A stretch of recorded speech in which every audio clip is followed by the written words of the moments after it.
wanted to get more involved. And I realized I lived in a neighborhood where I'd turn on the television and I'd see and listen to Dr. King and others. But I didn't know any black people. No, I really didn't. You didn't know any white people either. That's the truth. So I wanted to work here.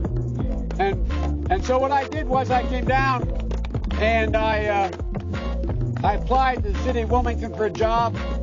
And I was the only white employee here. And I learned so much. I learned that folks that I work with, like Spencer Henry and Lafayette Jackson and a whole range of people, Jamie Rolls, a lot of great people were my fellow lifeguards. There were 13 of us. I learned that they treated me as an equal. We used to go in what was not as modern as that. We used to go in a key room at lunchtime after a free swim and sit on the floor because it was nice and cool. And remember Boom Boom Cannon and a few other guys that worked here as well.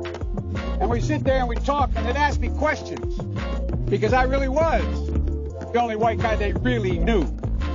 They'd ask me questions about everything, things that just startled me. I remember one time, I won't mention which lifeguard, said, do I have a jerry can, a 5-gallon can for gasoline? And I said, no, I don't. I said, but what do you need it for? He said, we're going down to see my grandma in North Carolina. We can't stop at most gas stations. They won't let us stop at most gas stations. I learned a lot. And I learned that it makes a difference. This was the diving board area, and I was one of the guards, and there was a 3-meter board. If you fell off sideways, you landed on the darn cement over there. And Corn Pop was a bad dude, and he ran a bunch of bad boys. And I did, and back in those days, things have changed.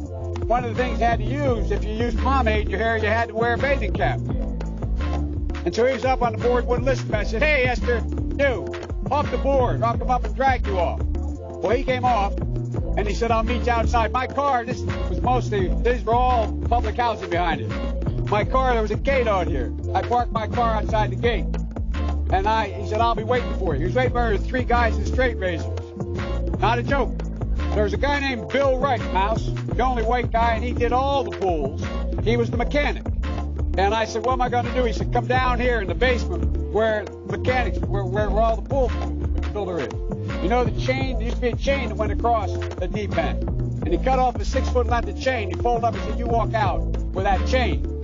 And you walk to the car and say, you may cut me, man, but I'm going to wrap this chain around your